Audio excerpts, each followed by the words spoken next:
Assalamualaikum warahmatullahi wabarakatuh. Halo teman-teman semuanya, perkenalkan nama saya Diva Dara Maratila.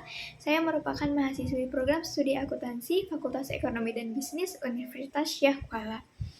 Dalam video kali ini, saya akan melakukan analisis internal dan juga eksternal terhadap salah satu UMKM di Banda Aceh yang telah saya pilih untuk dilakukan analisis tersebut.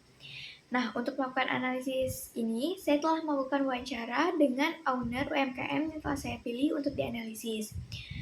Nah, jadi teman-teman, untuk mengetahui analisis yang saya lakukan, tonton terus video ini sampai selesai ya.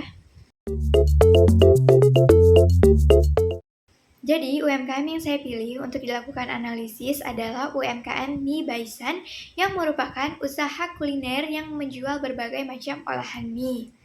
Nah, Mie Baisan ini telah didirikan sejak 15 tahun yang lalu atau sekitar tahun 2010 oleh Kak Lia selaku owner dari Mie Baisan ini. Nah, Mie Baisan ini terletak di dekat lapangan Tugu USK dan juga di depan Pasca Sarjana UIN. Sehingga secara lokasi, Mie Baisan ini cukup dekat dengan kampus yang ada di Darussalam yaitu USK dan juga UIN. Karena lokasi Mie Baisan ini berada di dekat kampus, bahkan beberapa kampus di daerah Darussalam, itu target utama dari Mie Baisan itu adalah mahasiswa, khususnya mahasiswa perempuan yang memang menyukai olahan mie. Menariknya, Kak Lia juga bercerita bahwa misalnya banyak mahasiswa yang sudah lulus itu masih berkunjung ke lapak Mie Baisan, bahkan sekarang membawa anaknya untuk membeli Mie Baisan ini. Hal ini itu menunjukkan adanya loyalitas pelanggan Mie Baisan dan menunjukkan bahwa Mie Baisan itu telah memiliki pelanggan tetap. Dari sisi produk, Mie Baisan ini menawarkan berbagai macam menu yang bervariasi, yaitu misalnya mie Aceh, baik itu mie Aceh goreng, tumis, maupun kuah, lalu juga menyediakan Indomie, bihun, mie tiaw, ifumi, dan olahan mie lainnya. Bahkan saat ini Kak Lia itu sudah menjual bumbu yang ia gunakan untuk mengolah olahan mie-nya. Jadi bumbu tersebut Kak Lia jual secara terpisah dan Kak Lia kemas untuk dijual kepada pelanggan. Jadi saat ini Mie Baisan itu tidak hanya menawarkan olahan mie saja, tetapi juga sudah menawarkan bumbu mie Aceh kemasan. Yang mana bumbu ini bisa digunakan untuk semua olahan mie dan juga berbagai macam olahan makanan lainnya. Untuk bumbu mie Aceh kemasan ini tidak hanya dijual secara offline di lapak, tetapi juga sudah Kak Lia pasarkan melalui TikTok Shop, di mana Kak Lia itu memang secara aktif melakukan promosi di TikTok dan membuat akun khusus untuk Mie Baisan yaitu @miebaisan. Nah, apabila kita lihat akun TikTok ini memang sudah cukup ramai pengikutnya, di mana untuk pengikutnya itu sudah mencapai lebih dari 10.000 pengikut dan bahkan viewersnya itu mencapai 100.000 lebih viewers. Nah, Kak Lia itu berpromosi di TikTok ini dengan mengupload video-video kesehariannya dalam mengolah berbagai macam olahan mie. Selain mengupload video, Kak Lia juga rutin melakukan live dan berinteraksi dengan para pelanggannya di TikTok, sehingga ini menambah ketertarikan khusus bagi para pelanggan di TikTok. Berdasarkan analisis Pestel, salah satu risiko yang paling berpengaruh secara krusial terhadap penjualan Mie Baisan itu adalah faktor ekonomi. Hal ini karena saat ini banyak bahan baku untuk mengolah mie yang digunakan oleh Kak Lia itu mengalami kenaikan yang cukup signifikan, misalnya seperti cabai, kacang, atau bahkan gas yang saat ini mengalami kelangkaan di Banda Aceh, sehingga Kak Lia itu harus mengantri cukup lama untuk mendapatkan gas. Nah, kondisi ini itu berdampak secara langsung kepada biaya produksi mie baisan, di mana Kak Lia mau nggak mau harus menaikkan harga dari olahan produk mie miliknya, di mana untuk setiap produk itu rata-rata mengalami kenaikan hingga Rp2.000 agar tidak mengalami kerugian. Maka dari itu, untuk saat ini, risiko dari faktor ekonomi itu lebih berpengaruh dibandingkan faktor-faktor lainnya, di mana berdasarkan hasil wawancara, faktor lainnya itu tidak terlalu signifikan berpengaruh terhadap mie baisan. Misalnya untuk peraturan itu tidak ada yang mengatur secara khusus untuk berjualan di sekitar kampus, sehingga memang untuk mie baisan faktor yang berpengaruh adalah ekonomi. Kayak terkait bahan baku, kayak misalnya kayak kondisi sekarang nih Kak, apa kan semua naik udah gitu langka, kayak gas itu berdampak gak Kak? Oh berdampak. Kemarin tuh nggak ada gas, 1 minggu tuh baru banjir parah tuh kakak nggak jualan kan. Udah itu waktu gas susah, ada gas di rumah, kakak pakai lu gas di rumah. Tengok harga barang naik semua sih, sampai galau kami mau naikin kayak mana kan. Mie Aceh 10.000 sebenarnya kan, galau kami ngecek harga di pasaran udah 15 orang jual kan. Gak berani kami naik 15 kan. Ya udah kami untuk mie Aceh kami nengok orang dulu 12 kan. Kami dulu masih 10 orang udah 12. Sekarang kami udah 12 memang mie Aceh. Itu untuk naikkannya sebenarnya kami ragu-ragu kan. Dari bahan bumbu ini naik semua. Kayak kami kan pakai kacang, kemiri itu naik double-double. Cabe ya Kak? Cabe kering luar biasa mahal. Cabe merah memang sekarang lagi murah nih. Paling berapa hari lah murah. Ada tuh mahal lagi nanti kan. Iya. Cabe kering mahal kali. Jadi kami naikin lah untuk Indomie biasa 12 jadi 13 naik 1.000. Kami untuk naikkan sedikit aja asal ada laba sedikit dah gitu kan. Gak berani karena sayang kan mahasiswa itu pun kami kayak pakai telur kan, telur mahal juga sekarang. Kami bilang dari 15 jadi 17. Kami bilang dulu 17 boleh dek.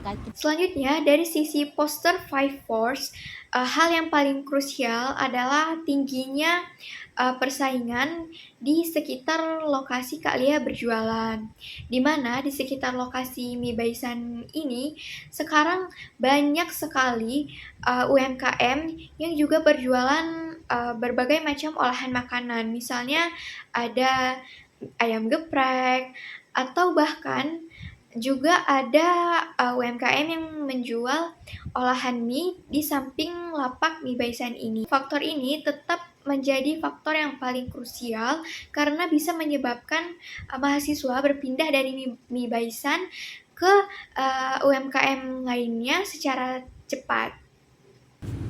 Kalau kakak ya, ini samping mie juga jualannya. Kalau di kakak, kalau duluan kakak sama dia duluan jualan bakso sama air tebu, dia jual mie.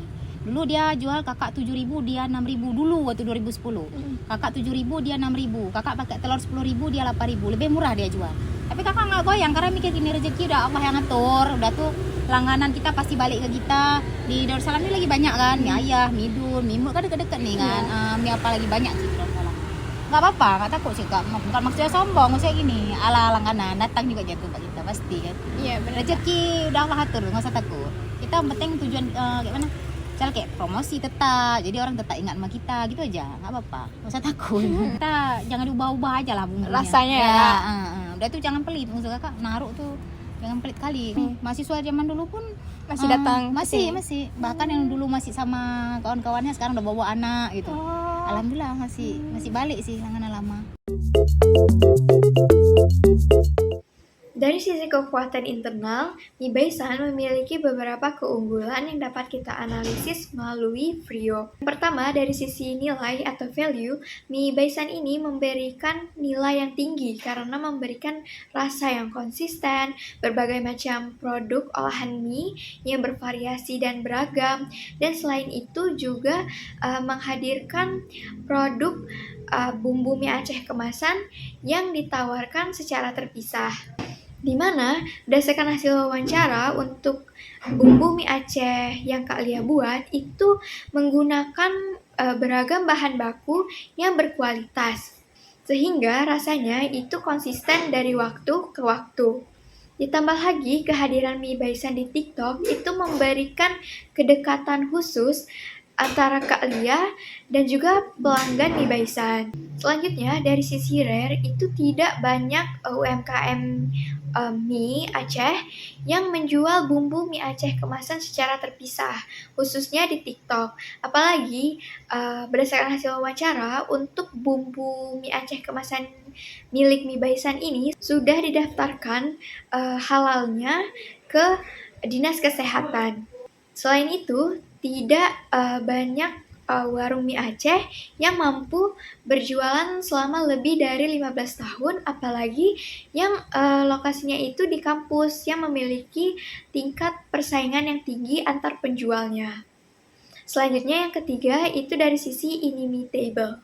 Nah, meskipun usaha mie Aceh ini sangat mudah untuk ditiru, tetapi hal yang sulit untuk ditiru adalah bumbu mie Aceh yang Kak Lia buat untuk mengolah produk mie Baisan. Hal ini karena Kak Lia memang sangat menjaga kualitas dan rasa dari bumbu mie Aceh miliknya. Bahkan untuk efisiensi biaya, Kak Lia itu tidak mau untuk mengganggu-gugat bahan baku yang digunakan dalam mengolah bumbu mie Aceh, karena hal ini sudah menjadi identitas usaha dari mie Baisan. Selanjutnya yang terakhir itu dari sisi organization, usaha mie Baisan ini sudah sangat cukup terorganisir dengan baik. Yang mana hal ini terlihat dari kemampuan Kak Lia yang mampu mengatur dan melaksanakan berbagai macam kegiatan dalam operasional mie Baisan ini, seperti misalnya dari berbelanja, lalu selanjutnya mengolah bumbu mie Aceh, lalu juga mengolah produk mie itu sendiri di lapak, bahkan hingga berpromosi dan juga mengemas dan mengirim bumbu mie Aceh yang laku di TikTok. Yang mana pengiriman online-nya itu hampir ada setiap hari, sekitar 2 hingga 5 paket per harinya. Jika dilihat dari kondisi pasarnya, maka sudah sangat jelas bahwa mie Baisan ini berada di Red Ocean. Hal ini karena seperti yang sudah dijelaskan sebelumnya, bahwa mie Baisan itu terletak di lokasi yang memang tinggi dan juga ketat persaingannya antar penjual. Jadi di lokasi lapak mie Baisan ini banyak penjual lainnya yang berjual makanan, baik itu olahan mie maupun olahan makanan lainnya, sehingga pelanggan itu dapat berpindah dengan sangat cepat. Bahkan di sebelah lapak mie Baisan ini itu terdapat UMKM yang berjualan olahan mie juga, yang bahkan harganya itu dijual lebih murah dari harga mie Baisan. Namun, Kak Lia memang tidak gentar dengan adanya perang harga tersebut. Namun, sekarang ini mie Baisan itu tidak lagi hanya sekedar bertahan di Red Ocean. Dengan mengembangkan produk bumbu mie Aceh kemasan yang bahkan dijual di TikTok, mie Baisan dan Kak Lia itu sudah menambah jangkauan pasar baru di luar mahasiswa, yang bahkan jangkauannya itu sangat luas dan menjangkau seluruh daerah di Indonesia. Sehingga hal ini mulai menciptakan blue ocean bagi mie Baisan. Jadi sekarang ini mie Baisan sudah berhasil menjangkau konsumen ke berbagai daerah di Indonesia, misalnya seperti Jakarta, Medan, dan daerah lainnya. Jadi strategi blue ocean ini yang dilakukan dengan menjual produk bumbu mie Aceh kemasan di TikTok itu lebih realistis dilakukan untuk menjangkau pasar baru dibandingkan dengan membuka cabang, sekaligus mengurangi ketergantungan dengan mahasiswa yang sangat berpengaruh pada musim liburan. Terkait bumbu yang tadi nih Kak, kenapa Kakak sekarang nggak fokus cuma jualan di sini aja, tapi juga mulai mengembangkan penjualan bumbu itu secara online? Jadi udah tuh Kakak dapat idenya karena waktu belanja ke pasar ada Kakak beli bumbu ditimbang. Disitulah. Jadi kakak hitunglah belanja bahan ini itu plus giling-gilingnya, plus masak-masaknya, plus minyak makan, plus bahan semua yang kakak pakai berapa modal. Udah itu coba misalnya aku timbang nih, setelah aku giling berapa jadi berapa kilo jadi dan berapa aku bisa jual. Jadi disitulah kakak dapat ide kan. Oh bisa lah dijual. Istilah sayang ya kan, banyak yang datang kemarin minta, betul. Orang minta beli kan. Jadi mungkin orang ada acara mungkin di rumah, kepingin buat sendiri, malas beli di sini kan bisa tuh kan. Jadi mulailah kami ini, sebelumnya nggak ada dari showcase di Keranjang Kuning, nggak ada. Orang datang-datang aja kakak kasih yang ini kan, kakak timbang, kakak kasih. Terus makin nambah, ada yang dari WA, nambah terus. Ya udahlah, kenapa sih? Terus kakak nengok di TikTok, kok orang enak kali buat dari Keranjang Kuning, gimana caranya? Ya udah pelajari, buatlah dari Keranjang Kuning. Bumbu kemarin itu sebelumnya 25 yang seperempat, mas sekarang kakak naik 3.000 karena bahan tadi naik kan, yang seperempat. Tapi kalau untuk setengah kilo dari 48 jadi 52. Memang agak mahal karena kakak untuk buat bumbu nggak ada yang ulok-ulok gitu, istilah cabai yang asal-asalan enggak, kakak nggak mau gitu. Kayak cabai kering kakak pakai yang Thailand, cabai Thailand yang gede-gede tuh ya. Kalau kayak bawangnya itu pun kita pakai yang misalnya nggak pilih yang nomor 2 nggak. Ada orang kan ada bawang yang kecil-kecil dipilih, loh enggak. Yang bagus ya, kayak bahan kakak pakai sini kecap ABC, kakak pakai minyak kita tadi itu beli minyak biasa, minyak kita udah turun di rumah biasa, kakak pakai minyak sangko kadang-kadang kita pakai yang kualitas. Udah tuh kayak bumbu kakak tuh ada daftar halalnya tuh di depan tuh. Udah kakak daftarin ke halal, udah ke BPOM, udah daftar. Jadi kan langsung keluar nama kakak nanti, udah kakak daftarin. Jadi sebelum buat tuh kan, sebelum kakak buat Keranjang Kuning udah kakak daftarin ke BPOM. Memang udah ke bukan BPOM, Dinas Kesehatan. Dalam kerangka IRRC, yang paling relevan dengan mie baisan adalah rise, create, dan eliminate. Yang pertama dari sisi rise, mie baisan dapat meningkatkan nilai dengan menambah variasi menu baru sehingga dapat lebih banyak menawarkan menu-menu olahan mie lainnya kepada pelanggan sehingga pelanggan itu tidak bosan dengan menu yang itu-itu saja. Selain itu, mie baisan juga dapat meningkatkan kualitas bahan baku yang digunakan, baik itu untuk olahan mie maupun bumbu mie Aceh itu sendiri. Sehingga rasanya itu tetap konsisten dan disukai oleh para pelanggan. Selanjutnya, dari sisi create, mie baisan telah menciptakan nilai dengan menjual produk mie Aceh kemasan baik itu secara offline maupun online. Selain itu, mie baisan juga telah sukses menghadirkan pengalaman baru bagi pelanggan khususnya di TikTok melalui edukasi-edukasi memasak yang telah Kak Lia buat kepada para pelanggan sehingga para pelanggan dapat dengan mudah mengerti bagaimana cara untuk mengolah mie Aceh itu sendiri dengan menggunakan bumbu mie Aceh milik Kak Lia. Sehingga hal ini tentunya membuat para pelanggan itu merasa dekat dengan Kak Lia dan mie baisan. Sementara itu, untuk sisi eliminate, hal yang dapat dikurangi oleh Kak Lia dan mie baisan adalah promosi secara konvensional. Yang mana promosi di TikTok ini biayanya itu jauh lebih efisien dibandingkan dengan biaya promosi secara konvensional, misalnya seperti melalui iklan. Nah, semua ini sekarang sudah menciptakan value innovation bagi mie baisan karena mie baisan sekarang ini sudah tidak lagi hanya sekedar UMKM yang menjual produk olahan mie di lapaknya, tetapi juga sudah menciptakan produk baru yaitu bumbu mie Aceh kemasan dan juga pengalaman baru bagi para pelanggan dengan hadir secara aktif di TikTok yang memberikan rasa kenyamanan, kepercayaan, dan juga edukasi kepada para pelanggan. Sehingga hal ini mendekatkan pelanggan secara langsung dengan mie baisan. Sehingga hal ini memberikan kemudahan bagi para pelanggan untuk menikmati mie Aceh dan produk olahan mie lainnya itu dimanapun dan juga kapanpun. Nah, itu dia analisis yang sudah saya lakukan terhadap UMKM Mie Baisan. Semoga analisis dan video ini dapat bermanfaat bagi kita semua. Mohon maaf apabila terdapat kesalahan. Sekian. Wassalamualaikum warahmatullahi wabarakatuh.